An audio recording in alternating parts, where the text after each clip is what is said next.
Guru and grace? God and Guru are in truth not different. Just as the prey that has fallen into the jaws of a tiger cannot escape, so those who have come under the glance of the Guru's grace will surely be saved and will never be forsaken. Yet one should follow without fail the path shown by the Guru. From Bhagavan's point of view, there are no disciples, but from the point of view of the disciple, the grace of the Guru is like an ocean. If he comes with a cup, he will only get a cupful. It is no use complaining of the niggardliness of the ocean. The bigger the vessel, the more he will be able to carry. It is entirely up to him. One method of securing the temporary cessation of mental activities is association with sages. They are adepts in samadhi, and it has become easy, natural, and perpetual with them. Those moving with them closely and in sympathetic contact gradually absorb the samadhi habit from them. The term guru is often loosely used to describe anyone who gives out spiritual advice. But in Sri Ramana's vocabulary, the word has a much more restricted definition. For him, a true guru is someone who has realized the self and who is able to use his power to assist others towards the goal of self-realization. Sri Ramana often said that God, Guru, and the self are identical. The Guru is God in human form, and simultaneously, he is also the self in the heart of each devotee. Because he is both inside and outside, his power works in two different ways. The outer Guru gives instructions and by his power enables the devotee to keep his attention on the self. The inner Guru pulls the devotee's mind back to its source, absorbs it in the self, and finally destroys it. It is a basic tenet of Sri Ramana's teaching that a Guru is necessary for almost everyone who is striving towards a permanent awareness of the self. The catalytic role of the Guru in spiritual development is therefore crucial. Except in rare instances, ignorance of the self is so deeply rooted that individual seekers are unable to escape from it by their own efforts. Although Sri Ramana taught that a Guru is indispensable for those seeking self-realization, he also pointed out that the Guru has no power to bring about realization in those who are not energetically seeking it. If the individual seeker makes a serious attempt to discover the self, then the grace and power of the Guru will automatically start to flow. If no such attempt is made, the Guru is helpless. The conversations in this chapter summarize Sri Ramana's views on the nature of the Guru and the role he plays in bringing about realization of the self. The distinctive way in which Sri Ramana utilized his own power will be explored in greater detail in Chapter 9. What is Guru's grace? How does it lead to self-realization? Guru is the self. Sometimes in his life, a man becomes dissatisfied and not content with what he has. He seeks the satisfaction of his desires through prayer to God. His mind is gradually purified until he longs to know God, more to obtain his grace than to satisfy his worldly desires. Then God's grace begins to manifest. God takes the form of a guru and appears to the devotee, teaches him the truth, and moreover, purifies his mind by association. The devotee's mind gains strength and is then able to turn inward. By meditation, it is further purified and it remains still without the least ripple. That calm expanse is the self. The Guru is both external and internal. From the exterior, he gives a push to the mind to turn it inwards. From the interior, he pulls the mind towards the self and helps in the quietening of the mind. That is Guru's grace. There is no difference between God, Guru, and the self. In the Theosophical Society, they meditate in order to seek masters to guide them. The master is within. Meditation is meant to remove the ignorant idea that he is only outside. If he is a stranger whom you await, he is bound to disappear also. What is the use of a transient being like that? But so long as you think you are separate, or that you are the body, an external master is also necessary, and he will appear to have a body. When the wrong identification of oneself with the body ceases, the master will be found to be none other than the self. Will the Guru help us to know the self through initiation? Does the Guru hold you by the hand and whisper in the ear? You may imagine him to be what you are yourself.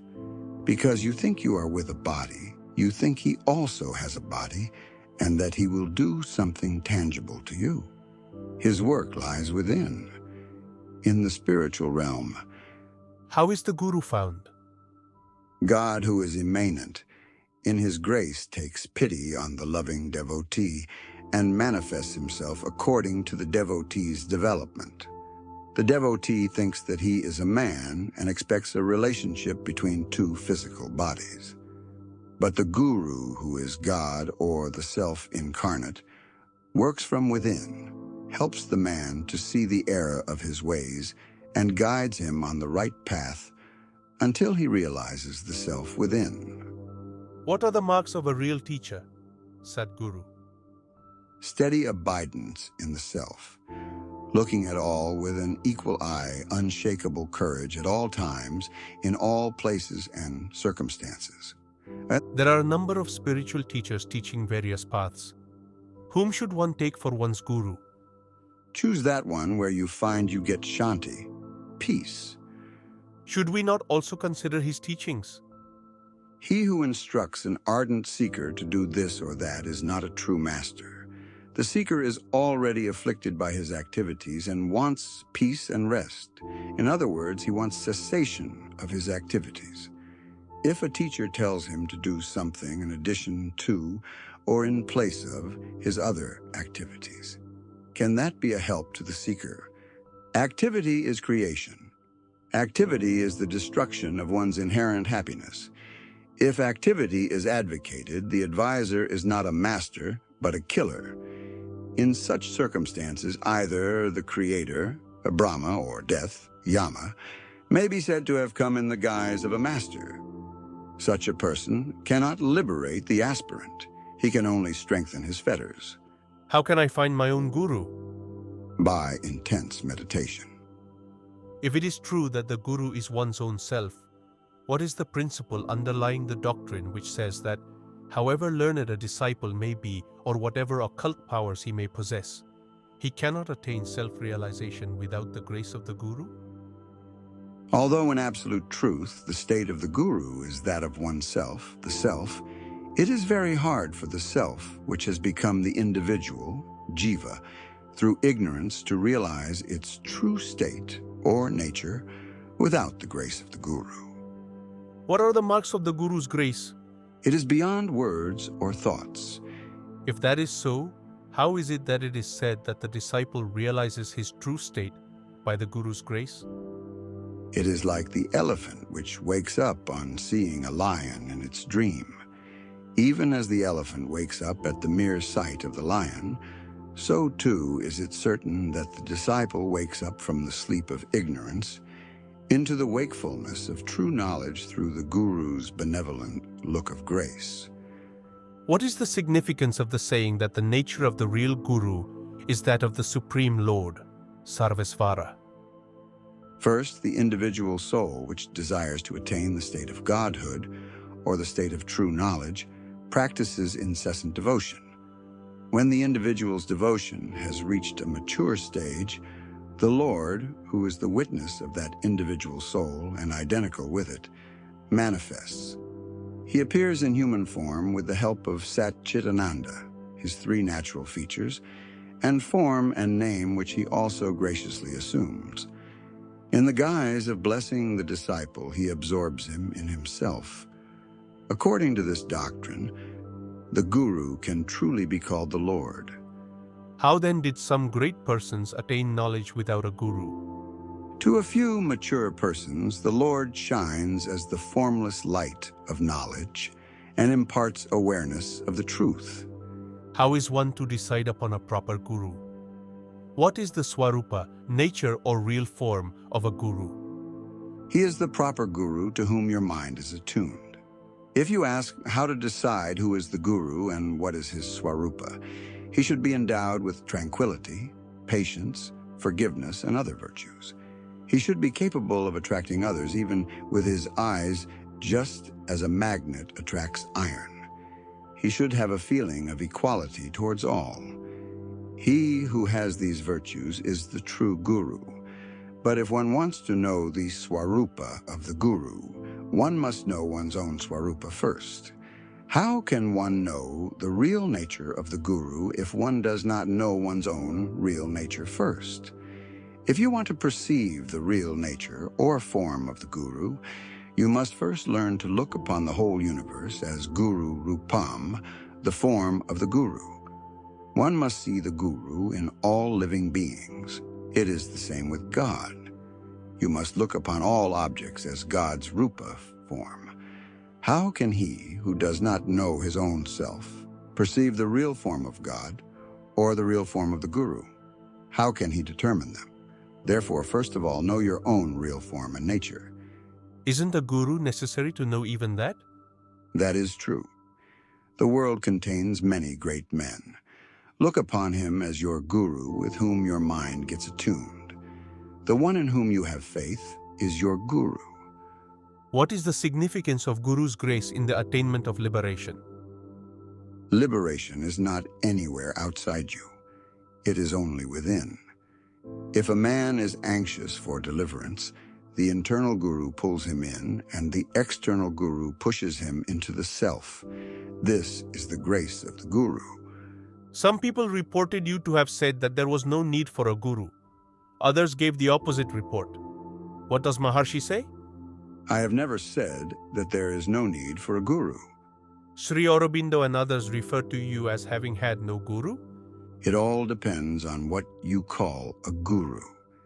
He need not be in a human form. Dattatreya had 24 gurus, including the 5 elements: earth, water, etc. Every object in this world was his guru, absolutely necessary. The Upanishads say that none but a guru can take a man out of the jungle of intellect and sense perceptions. So there must be a guru. I mean a human guru. Maharshi did not have one. I might have had one at one time or other, but did I not sing hymns to Arunachala? What is a guru? Guru is God or the self. First, a man prays to God to fulfill his desires. A time comes when he will no more pray for the fulfillment of material desires, but for God himself. God then appears to him in some form or other, human or non-human, to guide him to himself in answer to his prayer and according to his needs. When loyal to one master, can you respect others? Guru is only one. He is not physical. So long as there is weakness, the support of strength is needed. J. Krishnamurti says, no guru is necessary. How did he know it? One can say so after realizing, but not before. Can Sri Bhagavan help us to realize the truth? Help is always there. Then there is no need to ask questions. I do not feel the ever-present help. Surrender, and you will find it. I am always at your feet. Will Bhagavan give us some Upadesa teaching to follow? Otherwise, how can I get help living 600 miles away? The sad guru, the guru who is one with being, is within. Sadguru is necessary to guide me to understand it. The sad guru is within. I want a visible guru. That visible guru says that he is within. Is success not dependent on the guru's grace? Yes, it is. Is not your practice itself due to such grace? The fruits are the result of the practice and follow it automatically. There is a stanza in Kaivalya which says, O Guru, you have been always with me, watching me through several reincarnations, and ordaining my course until I was liberated. The self manifests externally as the guru when the occasion arises. Otherwise, he is always within, doing what is necessary. Some disciples of Shirdi Sai Baba worship a picture of him and say that it is their guru. How could that be? They can worship it as God, but what benefit could they get by worshipping it as their guru? They secure concentration by that. That is all very well, I agree. It may be to some extent an exercise in concentration. But isn't a guru required for that concentration? Certainly, but after all, Guru only means guri, concentration. How can a lifeless picture help in developing deep concentration? It requires a living guru who could show it in practice. It is possible perhaps for Bhagavan to attain perfection without a living guru, but is it possible for people like myself? That is true. Even so, by worshipping a lifeless portrait, the mind gets concentrated to a certain extent. That concentration will not remain constant unless one knows one's own self by inquiring. For that inquiry, a guru's help is necessary.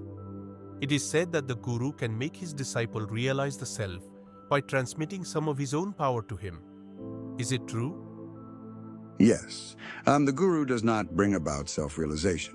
He simply removes the obstacles to it. The self is always realized.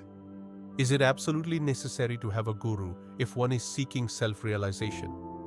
So long as you seek self-realization, the guru is necessary. Guru is the self. Take guru to be the real self and yourself as the individual self. The disappearance of this sense of duality is the removal of ignorance. So long as duality persists in you, the guru is necessary. Because you identify yourself with the body, you think that the guru is also a body. You are not the body, nor is the guru. You are the self, and so is the guru. This knowledge is gained by what you call self-realization. How can one know whether a particular individual is competent to be a guru? By the peace of mind found in his presence and by the sense of respect you feel for him. If the guru happens to turn out incompetent, what will be the fate of the disciple who has implicit faith in him? Each one according to his merits. May I have guru's grace? Grace is always there. But I do not feel it. Surrender will make one understand the grace. I have surrendered heart and soul. I am the best judge of my heart. Still, I do not feel the grace. If you had surrendered, the questions would not arise. I have surrendered. Still the questions arise. Grace is constant. Your judgment is the variable. Where else should the fault lie? May one have more than one spiritual master. Who is a master? He is the self, after all. According to the stages of development of the mind, the self manifests as the master externally. The famous ancient saint Dattatreya said that he had more than 24 masters. The master is one from whom one learns anything. The guru may be sometimes inanimate also, as in the case of Dattatreya.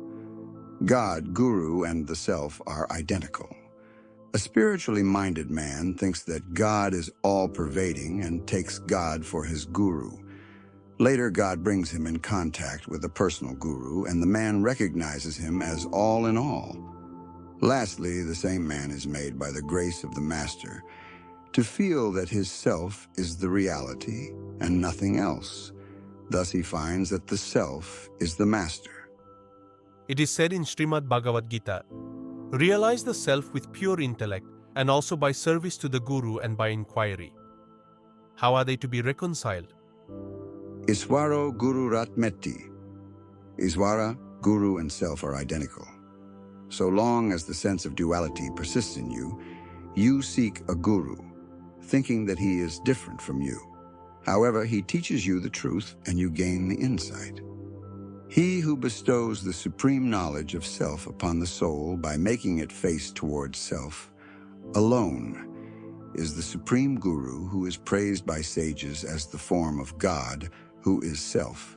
Cling to him. By approaching the guru and serving him faithfully, one should learn through his grace the cause of one's birth and one's suffering. Knowing then that these are due to one's straying from self, it is best to abide firmly as self. Although those who have embraced and are steadfastly following the path to salvation may at times happen to swerve from the Vedic path either due to forgetfulness or due to some other reasons, know that they should not at any time go against the words of the Guru. The words of sages assure that if one does a wrong to God, it can be rectified by the Guru, but that A wrong done to a guru cannot be rectified even by God. For one who, due to rare, intense, and abundant love, has complete faith in the glance of grace bestowed by the guru, there will be no suffering, and he will live in this world like Puruhuta, a name of Indra, the king of the gods. Peace, the one thing which is desired by everyone, cannot be attained in any way by anyone, at any time or in any place, unless stillness of mind is obtained through the grace of the Sadguru. Therefore, always seek that grace with a one-pointed mind. There are disciples of Bhagavan who have had his grace and realized without any considerable difficulty. I too wish to have that grace. Being a woman and living at a long distance, I cannot avail myself of Maharshi's holy company as much as I would wish and as often as I would. Possibly I may not be able to return. I request Bhagavan's grace. When I am back in my place, I want to remember Bhagavan. May Bhagavan be pleased to grant my prayer. Where are you going? You are not going anywhere.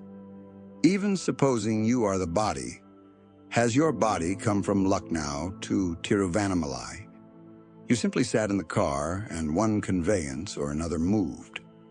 And finally you say that you have come here. The fact is that you are not the body. The self does not move. The world moves in it. You are only what you are. There is no change in you. So then, even after what looks like departure from here, you are here and there and everywhere. These scenes shift. As for grace, grace is within you.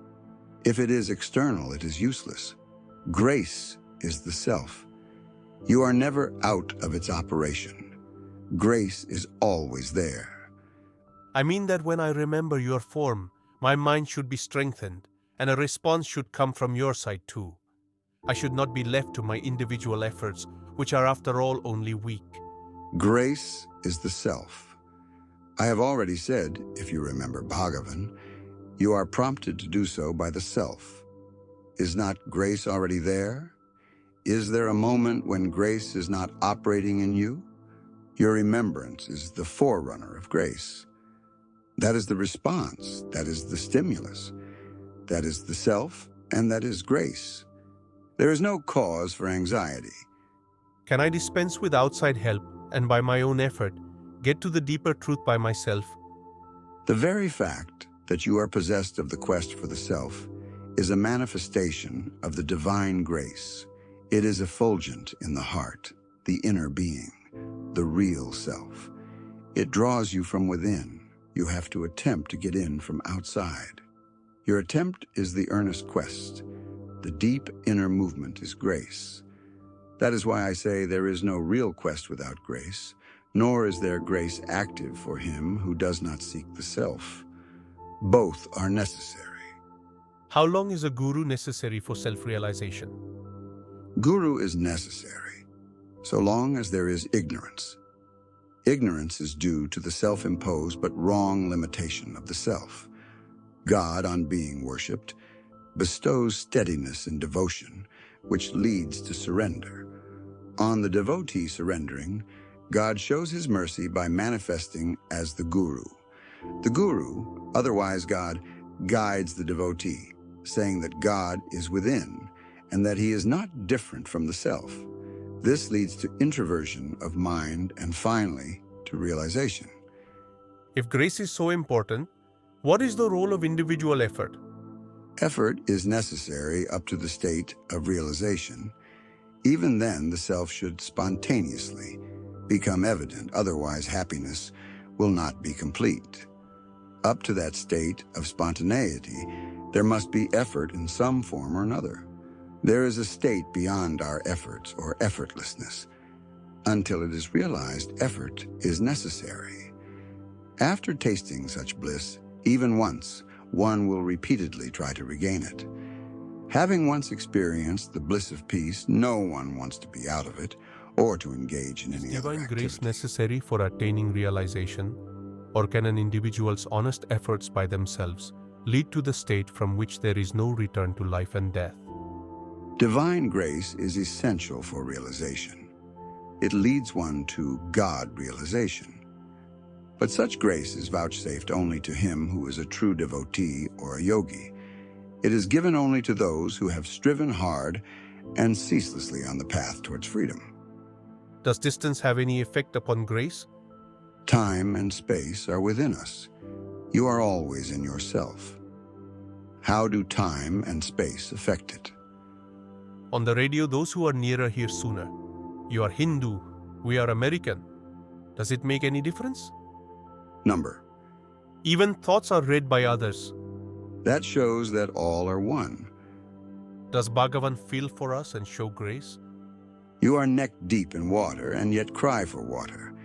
It is as good as saying that one neck deep in water feels thirsty, or that a fish in water feels thirsty, or that water feels thirsty.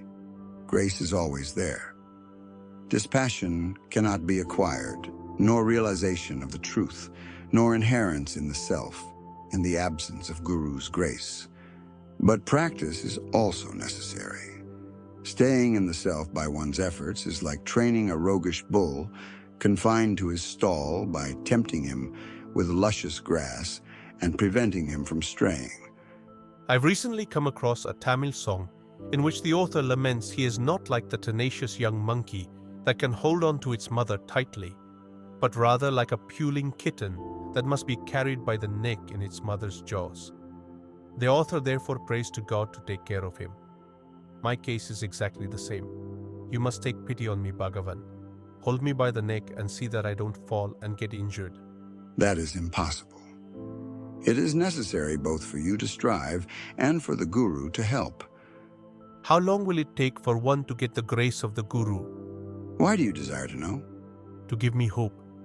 Even such a desire is an obstacle. The self is ever there. There is nothing without it. Be the self, and the desires and doubts will disappear. Grace is the beginning, middle, and end. Grace is the self. Because of the false identification of the self with the body, the Guru is considered to be a body. But from the Guru's outlook, the Guru is only the self. The self is one only, and the Guru tells you that the self alone is. Is not then the self your Guru? Where else will grace come from? It is from the self alone. Manifestation of the self is a manifestation of grace, and vice versa. All these doubts arise because of the wrong outlook and consequent expectation of things external to oneself. Nothing is external to the self.